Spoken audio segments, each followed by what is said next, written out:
Hello Pisces, Sun, Moon, Rising, and Venus signs. Kamusta kayo? Sana po ay nasa mabuti kayong kalagayan. Welcome back po sa Star Tarot. At kung bago kayo rito, welcome din po kayo. Please subscribe, like, share my videos, and leave me a comment kung nakaresonate po kayo. So, first card ni Pisces, blessed. Wow, ang swerte mo. Oh my God. When it rains, it pours talaga, no, Pisces. Meron kang blessed energy, meron kang serendipity. So, kumbaga, siksik-liglig, umaapaw, no, yung blessings na paparating sa'yo. Yung blessed card na to, this signifies na marami ka ng biyayang natanggap sa buhay, marami ka ng blessings, masaya ka nga siguro sa ngayon, 'di ba? Maraming biyaya na, no, ang natanggap mo sa buhay. And this tells you na hindi pa 'yon, no? Hindi pa ang lahat-lahat ay kung anong meron ka na sa ngayon, hindi pa 'yan. Marami pa ang dadating. Marami pang biyaya ang nag-aantay, no, na maipadala sa'yo. Kaya, you are super swerte. You are very lucky and blessed talaga. Kasi ang dami-dami pang magagandang bagay, magagandang sitwasyon, ano, na mararanasan mo, marireceive mo, makukuha mo. Okay? Kaya, wag na wag ka din makakalimot, no, magpasalamat sa lahat ng biyayang ito. Kasi nga naman, when you are grateful, no, for all the blessings na natanggap mo na and what is yet to come, mas lalo pang dadami ang gugustuhin ng divine na ipadala sa iyo because you are appreciative. You are grateful. So, natutuwa din siya. 'Di ba? Kaya mas lalo ka pang bibiyayaan. Mas lalo ka pang papadalahan ng maraming regalo. And we have flexible energy. Reminder din ito sa'yo na learn to be flexible, learn to be adaptable. Kasi when you are flexible and adaptable, ibig sabihin nun, walang problema sa'yo, no? Kung may mga, kunyari, may mga challenges, no, na naranasan, na-encounter ka. When you are flexible and adaptable, ibig sabihin, then makaka-adjust ka. Maghahanap ka ng way out, 'di ba, sa problema. Hahanap ka ng solusyon. Imbes na mag-complain ka, imbes na maging whiner ka, imbes na magtatalak ka kasi magrareklamo ka. Imbes na gano'n, 'di ba? When you try to find the solution to your problems at hindi ka nagrereklamo, 'di ba? Talagang mas magiging magaan ang journey mo, 'di ba?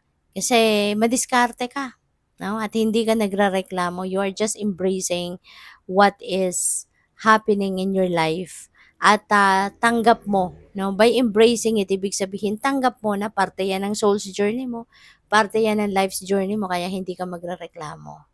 And when you are flexible and adaptable, for sure, you will get to where you want to be. Lalo-lalo na kung yung plano mo, yung gusto mo din is part of the divine plan, then it will be faster and easier for you to get there. So we have serendipity. Ito, parang uulan talaga ng swerte sa buhay mo, Pisces. Uulan ng swerte. Maraming magagandang bagay ang pwedeng mangyari. Baka mga inaasahan mo, mga heart's desires mo, dreams mo, maaring may katuparan na yan sa ngayon. No? Maaring yung mga ginagawa mo, trabaho, negosyo mo, maaring siswertehin din sa ngayon. Diba? Ito yung mga ito yung mga pangyayaring maaaring hindi mo inaasahan, ano, pero puwedeng mangyari na, puwedeng mag-unfold na, yung gano'n. Kaya dapat lang na i-align mo yung sarili mo with these beautiful energies. I-align mo yung isip mo, yung nararamdaman mo, yung mga actions mo, 'di ba? I-align mo 'yan dito sa mga magagandang energies na 'to para nang sa gayon tuloy-tuloy, no, ang paghatak mo sa mga pangyayaring ito at walang maging sagabal, no? So think positive, project positivity, because when you do, lahat ng magagandang bagay tulad nito, pangyayari, blessings, yan ay dadating sa buhay mo. Pero kung ikaw ay nagpo-project ng negativity, ay nako, syempre, wag mo nang i-expect na yung mga ganitong bagay, magagandang bagay ang mangyayari sa'yo. Kasi yung negativity is not going to attract positive things. Okay? Always remember na like attracts like. 'Di ba? Positive will attract positive. No? Ano yung mga positibo?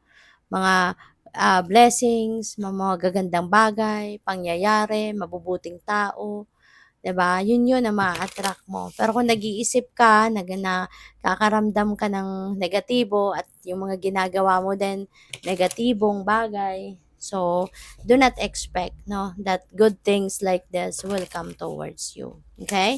Kaya kapag may ganyan ka, mga energies, kunyari, dito sa reading and it resonates with you, i-align mo na yung sarili mo dito para yan ay tuluyan mo ng makamit, tuluyan dumating sa buhay mo.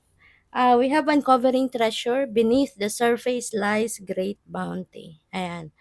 So, meron ditong kayamanan, ano, na mabubuksan kayo. Merong mahahalagang bagay na madidiscover kayo, mga ganyan. And this is, this could be material things, material success and financial success, no, ang hatid ng treasure na ito. So, it's either material na bagay talaga yan, pera, no, na makukuha mo, or po pwedeng opportunity ito, you know. Maaring oportunidad dito kung saan ito yung magdadala sa iyo ng treasure na 'to. Ito yung magdadala sa iyo ng kasaganaan. Maaring dito kayo makakakuha ng malaking amount of pera, kayamanan, yung gano'n, ano. So, good luck. We have discovering truth. You stand in the light of truth. Ito maganda din, 'di ba? Kasi nandoon lang kayo sa tama. Nandoon lang kayo, papanig kayo sa kung ano ang tama, kung ano ang dapat, at kung ano ang nararapat. So, doon kayo pumapanig, no? So, which is really good. At madidiscover ninyo, no? Meron kayong madidiscovering katotohanan sa ngayon. That could be related to anything, no? Kayo lang ang tanging makakaalam niyan. Gates of Triumph, success expands in your life. So, napakaganda. Isa din itong biyayang paparating na meron kayong tagumpay. You are finally going to succeed in your endeavors, in your ventures, or kung ano man ang mga ginagawa ninyo, mga papaguran ninyo, mga pinagtutuunan ninyo ng panahon, your efforts is going to pay off na sa ngayon. Nagbubukas na yung pinto ng success sa inyo. The gates of triumph is opening up for you na. Kaya papasok ka na dito and you are going to claim your success. You are going to claim, 'di ba, the fruit of your labor. Kaya maaaring yun na yun, no? Yung swerte na to, eto na yon, ano. Pupuwedeng isa lang ito sa mga swerte mo, sa mga biyayang paparating sa'yo ay yung success na ito. Kaya good luck sa'yo and congrats. Thank you for watching Love and Light. Namaste.